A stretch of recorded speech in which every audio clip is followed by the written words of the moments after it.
আসসালামু আলাইকুম প্রিয় বন্ধুরা। তো বন্ধুরা, আজকে যে গল্পটা তোমাদেরকে শোনাবো সেই গল্পটা আসলে কোনো সিনেমা বা কোনো নাটক থেকে কম কিছু নয়। তো চলো গল্পটা কি ছিল সেটাই তোমাদেরকে শোনাবো। তো প্রিয় বন্ধুরা, আমার ছেলে আর ছেলের বউ আমাদের কোম্পানি থেকে, মানে আমার ছেলে তো ডাক্তার, তো কোম্পানি থেকে ওদের প্রতি বছরে বেশ কিছু ট্যুর থাকে। সেখানে ফ্যামিলি ট্যুর, হাজব্যান্ড ওয়াইফ দুজনেই যায়। তো আমার ছেলেও হচ্ছে তার স্ত্রীকে নিয়ে ট্যুরে গেছে কোম্পানির তরফ থেকে। তো যাওয়ার পর সেই রাতে আমার বেয়াই হুট করে আমার বাড়ি চলে আসে। আমার বেয়াই আসতে আসতে আমার ছেলে আর ছেলের বউ তারা রওনা হয়ে গেছে অলরেডি অনেক আগেই। তো উনি আসলো, আসার পরে আমি নিয়ম অনুসারে ওনাকে বসতে দিলাম। তারপরে বললাম যে আপনি হাত মুখটা ধুয়ে নিন, আমি আপনাকে খেতে দিচ্ছি। তো উনি বললো, না বেআইন, এখন আমি খাবো না, আমি একটু জার্নি করে এসেছি তো একটু রেস্ট নিই, তবে হ্যাঁ এক কাপ চা খাওয়া যায়। তো যাকে এক গ্লাস ঠান্ডা পানি দিলাম, তার কিছুক্ষণ পরে আমি ওনাকে একটু চা দিলাম, আমি নিজেও একটা চা খেলাম। তারপরে আমার বেআই আমাকে বলতেছে যে বেআইন, আসার সময় কিন্তু যা দেখেছি জানেন তো। আমি বললাম, কি দেখেছেন বেআইন? বেআই, আপনার মেয়ে তো বাড়িতে নেই, ওরা তো টুরে। বলে, হ্যাঁ সেটা আমি জানি। ও তাই না? তো কি দেখেছেন? বলে, না না, আমি একটা অজগর দেখেছি। হ্যাঁ, অজগর সাপ দেখেছি, এই মোটা, এই লম্বা, বিশাল শক্তিশালী। আমি বললাম, কি বলেন বেআই, সাপ আপনার কোনো ক্ষতি করে নাই তো?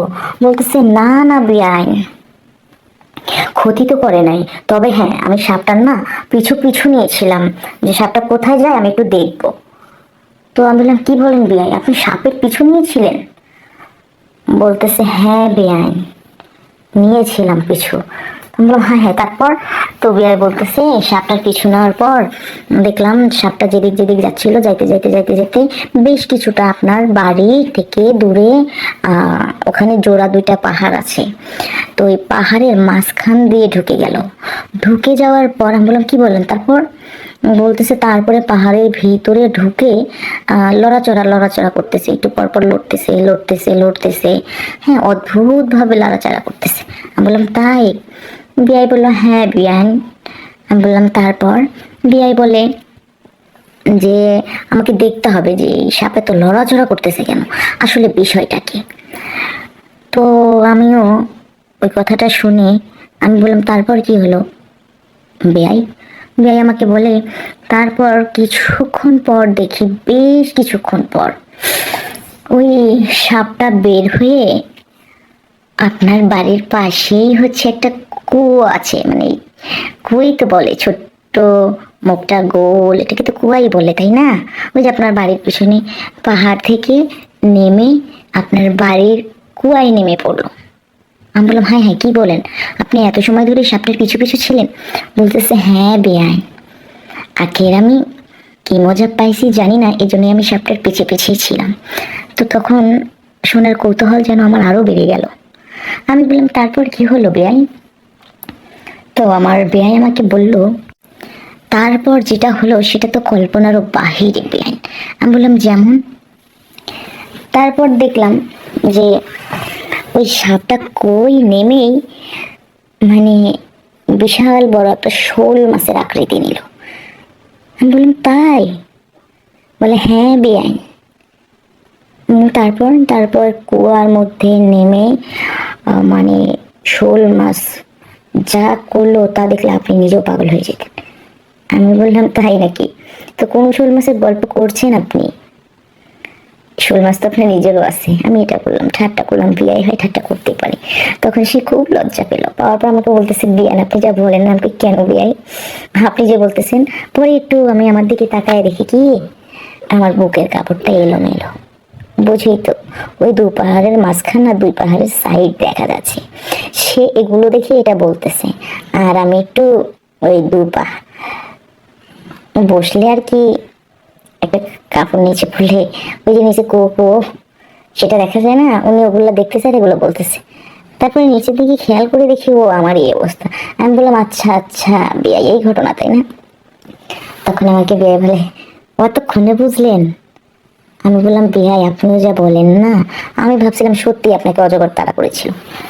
আপনি যা বললেন, তখন আমাকে বিয়াই বললে যে যাকে ওইটা হচ্ছে গল্পের গল্প, আসলে আমার শরীর মাছ দাঁড়ায় না, সেটা অনেক আগেই ফিউজড হয়ে গেছে। আমি বলি তাই না?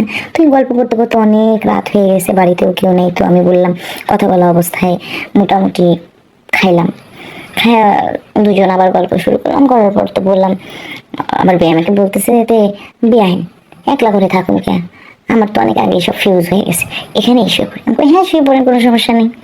তো আমিও তাকে আমার সাথেই শুতে দিলাম। দেওয়ার পর আমি মানে ছেলে ছেলে বউ গেছে, ওদের সঙ্গে কাজ কামে একটু হেল্প করছি, আমি একটু ক্লান্তই, তো শুয়ে ঘুমায় গেছি। তো আমার কোনো হুঁশ নাই। তারপরে হুট করে আমি মানে আমার শরীরের মধ্যে একটা বিষয় উপলব্ধি করতেছি, সেটা কেমন জানি শুরু করে। হ্যাঁ, খুবই একটা আনন্দ আনন্দ লাগতেছে। তো হঠাৎ করে মনে হলো যে কুয়ায় সত্যি সত্যি শোল মাছ ঢুকেছে। তো আমি হুট করে চোখ খুলে দেখি কি বেআই। বললাম, বেআই আপনি? বলতেছে, হ বেআই, চুপ করে থাকেন, কথা কইেন না। আমি বললাম, কে চুপ করে থাকবো কেন? আপনি না করলেন যে আপনার শোল মাছ জাগে না, আপনার শোল মাছ দেখে একবার আমদাইতেছে ভিতরে ঢুকে। তখন আমাকে বললো, হ বিয়ান, আমি আপনার সাথে থাকাই লেগে মিশা কথা কইছিলাম। হ্যাঁ, এই কথা বলে যাকে বিয়াই মানে আমার চোখ খোলায় আরো যেন উনি সেই। তো এক কথায় বলতে গেলে কি, বহু বছর পর ছিল, তো আমি তো বিধবা ছিলাম। উনি কিন্তু আমাকে খুব মজা দিয়েছিল, উনিও মজা নিচ্ছিল। তারপরও আমার বিষয়টা ভালো লাগে নাই, তো আমি ওনাকে অনেক ধমকাধমকি করলাম যে আপনি আমার এত বছর ধরে আড়াল গিয়ে রাখা সতীত্বকে অসৎ বানিয়ে দিলেন, আপনি কাজটা মোটেও ভালো করেননি, আপনার তো নরকও জায়গা হবে না, এটা আমি ওনাকে বললাম। তো বলার পর উনি বলে কি হবে, কথায় আছে না, চোরা না শুনে ধর্মের কাহিনী। উনি ওনার কাজটা শেষই করলো, করার পরে উনি আমার ঘর থেকে বের হওয়ার পরে ওই রাতে আমি ওনাকে বাড়ি থেকে বের করে দিয়েছি, আজ পর্যন্ত ওনার মুখ আমি দেখিনি। তো গল্পটা তোমাদের সঙ্গে এই কারণেই শেয়ার করা, শোনো, ওই যতই বিয়াই গল্প শোনাক না কেন যে আমার শোল মাছ অনেক আগেই ফিউজড হয়ে গেছে, তাকে তোমার কাছে শুতে দিও না। ইনফ্যাক্ট এই ধরনের কেউ বাসায় থাকলে তাকে অন্য রুমে শুতে দিবে, এবং তোমরা সবাই নিজেদের থাকার ঘরে সিটকানি লাগিয়ে নেবে। এই জন্যই শেয়ার করলাম। তো সবাই সাবধানে থেকো। আল্লাহ হাফিজ।